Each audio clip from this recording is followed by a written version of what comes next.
시장에 나오는 매물은 줄었는데 주택 구매자들이 몰리면서 가격 경쟁이 나타나고 있습니다. 오늘 토론토 부동산 협회가 발표한 바에 따르면 지난달 광역 토론토의 거래 건수와 집값은 1년 전보다 각각 37%와 15%씩 하락했습니다. 그러나 한 달 전인 2월과 비교하면 거래량이 40% 넘게 급증했고 가격 역시 1월에 이어 2월에는 12,000여 달러 정도 올랐습니다. 주택별 평균 거래 가격은 단독주택이 150만여 달러, 반단독 110만여 달러, 타운하우스 94만여 달러로 2월보다 조금씩 올랐습니다. 다만 콘도는 70만 3,566달러로 소폭 낮아졌습니다. 급락한 집값이 바닥을 찍은 것으로 보인다는 전문가는 하반기로 갈수록 거래가 늘어날 것으로 예상했습니다. 거래량 증가는 곳곳에서 나타나 한 중개인은 높은 금리와 보수적인 가격에도 구매자들이 다시 몰리면서 오퍼 경쟁이 나타나고 있다고 설명했습니다. 토론토에선 저렴한 주택일수록 확실히 더 많이 팔리고 있습니다. 실제로 지난 2월 기준 전체 주택 거래가 40% 급감했을 때 100만 달러 미만 주택은 24%, 80만 달러 주택은 10% 감소했습니다. 반대로 65만 달러 이하 주택은 전년 대비 24% 급증한 것으로 나타났습니다. 이는 토론토뿐만 아니라 뉴마켓과 미시사가에서도 비슷한 양상을 보이고 있으며 특히 100만 달러 미만에서 주택 경쟁이 치열한 것으로 알려졌습니다. 고금리에 익숙해진 구매자들이 금리 동결 소식에 몰리는 건데 반대로 집 소유주들은 아직까지 시장에 나오기를 꺼리고 있는 실정입니다. 때문에 앞으로 금리가 내려가면 수요가 폭증할 텐데 지금 같은 추세면 공급 부족 사태로 이어져 다시 가격이 뛸 것이란 우려가 나오고 있습니다.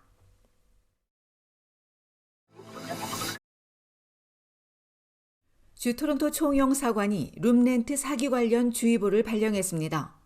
총영사관에 따르면 지난해 7월에서 9월경 콘도의 룸 1개를 임대하겠다면서 캐스모와 키즈지 등 온라인 커뮤니티에 광고를 한 뒤 임대료만 받고서 잠적하는 형태로 다수 유학생 등에게 사기 피해를 준 사례가 많았습니다. 특히 가해자 1명이 10명 이상의 유학생에게 룸렌트 사기를 범한 경우도 있었습니다. 영사관에 따르면 20대 초반의 여성 강모 씨는 토론토 다운타운 콘도의 주인인 것처럼 행동하며 룸렌트 광고를 게재하고 연락해온 다수의 유학생에게 임대료와 보증금 명목으로 돈을 받은 후 잠적했습니다. 강 씨는 콘도 소유주가 아닌 것이 알려진 이후에도 피해금 변제를 차일피일 미루며 책임을 회피했습니다. 영사관은 지난해 한국으로 귀국한 강 씨가 최근 토론토로 다시 돌아온 것으로 보인다며 유학생 등 재외 동포들은 유사한 룸렌트 사기를 각별히 주의해야 한다고 당부했습니다.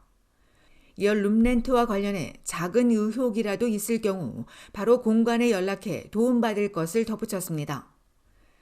한편 앞서 총영사관은 무엇보다 임대한 방을 직접 보지 않고 이메일 등을 통해 계약서를 작성하고 보증금 명목으로 돈을 보내는 것을 삼가하기 바란다고 강조한 바 있습니다.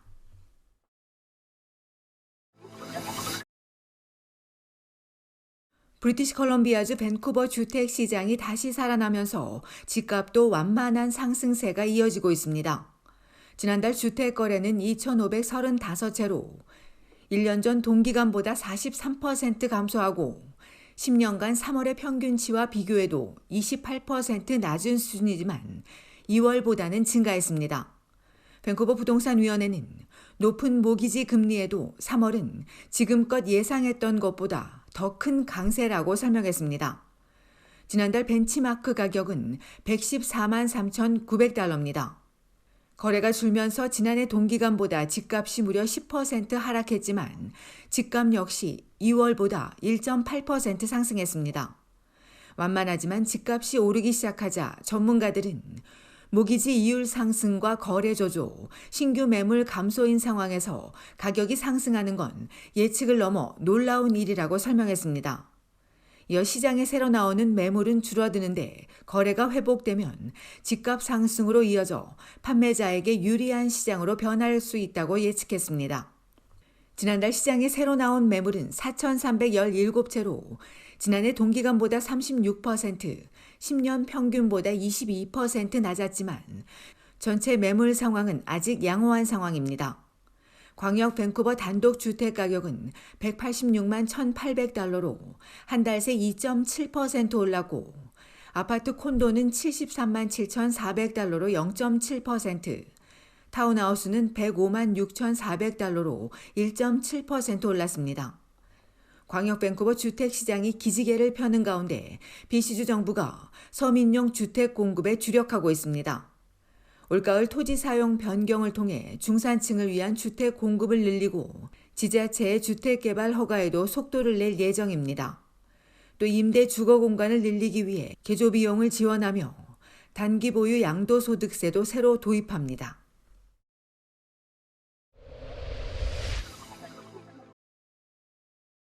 온타리오주의 토론토 북부 놀수역에서 총기 사건이 발생해 남성 2명이 부상했습니다. 오늘 새벽 2시쯤 컨머 애비뉴 북부 영 스트리트 5999번지에 있는 웨지우드 플라자 주차장에서 총에 맞고 중상을 입은 남성 2명이 발견돼 병원으로 급히 이송됐습니다. 오늘 오전까지 피해자들의 구체적인 상태나 용의자와 용의 차량에 대해 발표하지 않은 경찰은 현재 수사가 진행 중이라며 이번 총격에 대해 알고 있거나 수상한 장면을 목격 또는 현장에 담긴 대시캠 영상을 소지한 운전자와 주민들은 신속히 경찰에 연락해 줄 것을 부탁했습니다. 이 밖에도 어제 저녁 7시 10분에는 놀수역의 노윈 스트릿에 위치한 수리 중인 주택 안에서 일산화탄소에 중독된 근로자 2명이 의식을 잃은 채 발견돼 병원으로 옮겨졌으며 경찰이 조사 중입니다.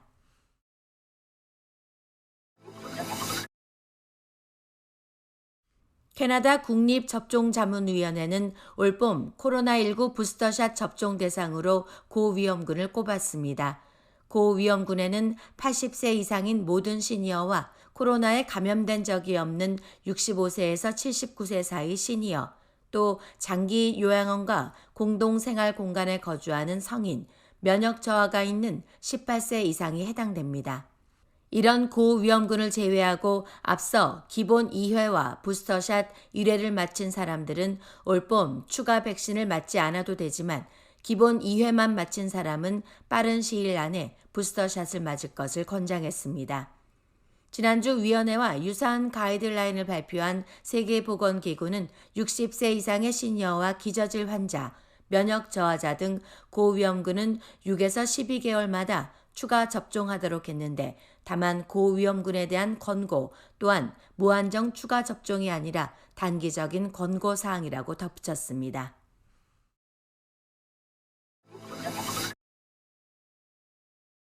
온타리오주 정부가 국정 운영을 잘 못한다는 지적이 나왔습니다. 앵거스 리드 설문조사 기관이 조사한 결과 인플레이션과 보건의료 서비스, 주택 문제에 대해선 특히 보수당 지지자들조차도 정부가 제대로 못하고 있다고 응답했으며 생활비와 빈곤 문제도 잘 해결하지 못하고 있다고 지적했습니다. 연방정부와의 관계에 대해선 5명 중 2명이 경제와 일자리 창출 분야에선 37%가 정부가 잘하고 있다고 답했지만 종합적으로 보면 10명 중 단 3명만이 보수당 정부의 국정 운영에 만족해했습니다. 이처럼 보수당 정부가 잘 못한다는 응답이 더 높았는데도 응답자의 38%가 보수당에 투표하겠다고 밝혔고 자유당 20%, 신민당은 자유당보다 높은 30%를 기록했지만 새로운 신민당 대표의 인지도를 높이는 일이 절실하다는 의견이 많았습니다.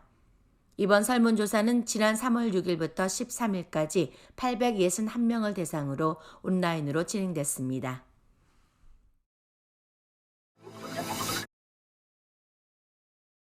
오는 7일은 법정 공휴일인 굿 프라이데이로 금요일부터 전국에서 부활절 연휴가 시작됩니다.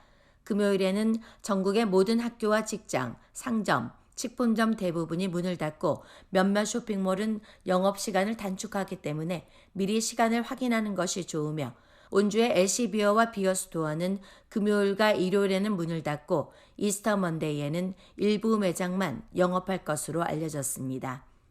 이 기간 전국 곳곳에서 다양한 종교 행사들이 열리고 도심의 주요 명소들이 문을 열며 이어 월요일에는 우정국가 서비스 온타리오, 서비스 캐나다 등 정부 기관은 휴무입니다.